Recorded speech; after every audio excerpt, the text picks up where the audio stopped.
Indo Pauliau, salam sehat dan sukses selalu. Saya Sunardi Mulia. Saya Katamso. Hari ini akan membawakan pembahasan tentang ASEAN dengan topik Indonesia Ketua ASEAN 2023. ASEAN Matters, Epicentrum of Growth. Setelah sukses menjadi presidensi Group of 20 atau G20, Indonesia kembali dipercaya menjadi tuan rumah ASEAN pada tahun 2023.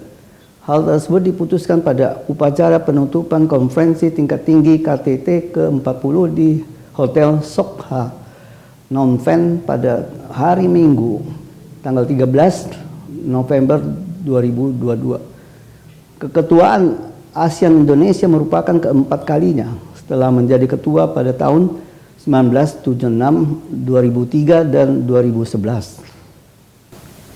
Pada awal pidatonya setelah menerima keketuaan ASEAN tahun 2023 dari Perdana Menteri Kamboja Hun Sen, Presiden Jokowi mengatakan Indonesia merasa terhormat menjadi ketua ASEAN pada tahun 2023. Keketuaan tersebut akan mengangkat tema ASEAN Matters, Epicentrum of Growth.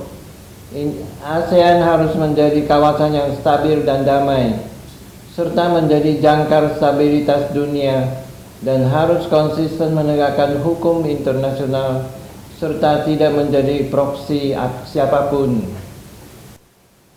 ASEAN harus menjadi kawasan yang bermartabat, serta menjunjung tinggi nilai-nilai kemanusiaan dan demokrasi.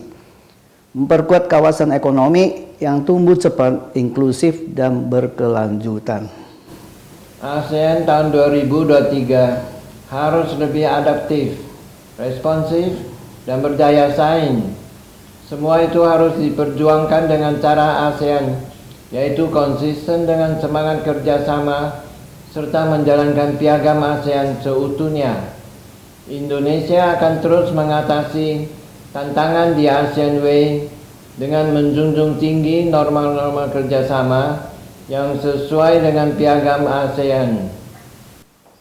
Keketuaan ASEAN 2023 yang dikomandoin Indonesia akan menjadi faktor penentu kesiapan ASEAN dalam merealisasi visi ASEAN 2025 yang mengedepankan keamanan dan stabilitas, integrasi pasar, dan inklusivitas. Beberapa isu menjadi penting dan mendesak untuk dibahas dalam ASEAN Chairmanship tahun 2023, antara lain keamanan pangan, transisi energi, dan ekonomi digital. Beberapa pekerjaan berat yang sudah menanti Presiden Jokowi sebagai Ketua ASEAN 2023 adalah: pertama, penetapan batas tanah, sungai, dan zona ekonomi eksklusif yang belum tuntas antar negara ASEAN. Misalnya, konflik Thailand-Kamboja atas kuil Pri-Viar dan sengketa Indonesia-Malaysia atas blok Ambalat seluas 15,235 km persegi yang terletak di Laut Sulawesi dan Selat Makassar di dekat perpanjangan batasan darat antara Sabah, Malaysia, dan Kalimantan Timur, Indonesia. Kedua, instabilitas kawasan di kawasan perbatasan antar negara ASEAN, khususnya dalam isu Laut China Selatan dan Laut Sulu Sulawesi. Dalam Laut China Selatan, Indonesia dan ASEAN perlu terus mempublikasikan ASEAN Centrality dan mengelola hubungan dengan negara-negara di luar ASEAN. Sementara itu, untuk mengatasi ketidakstabilan keamanan di Laut Sulu, Laut Sulawesi, negara anggota ASEAN perlu terus mendukung kerjasama Mapirindo yang terus dirintis dan dilaksanakan oleh Indonesia, Malaysia, dan Filipina. Ketiga, pengembangan kawasan perbatasan antara negara ASEAN dan menyelesaikan wilayah perbatasan yang masih tumpang tindih.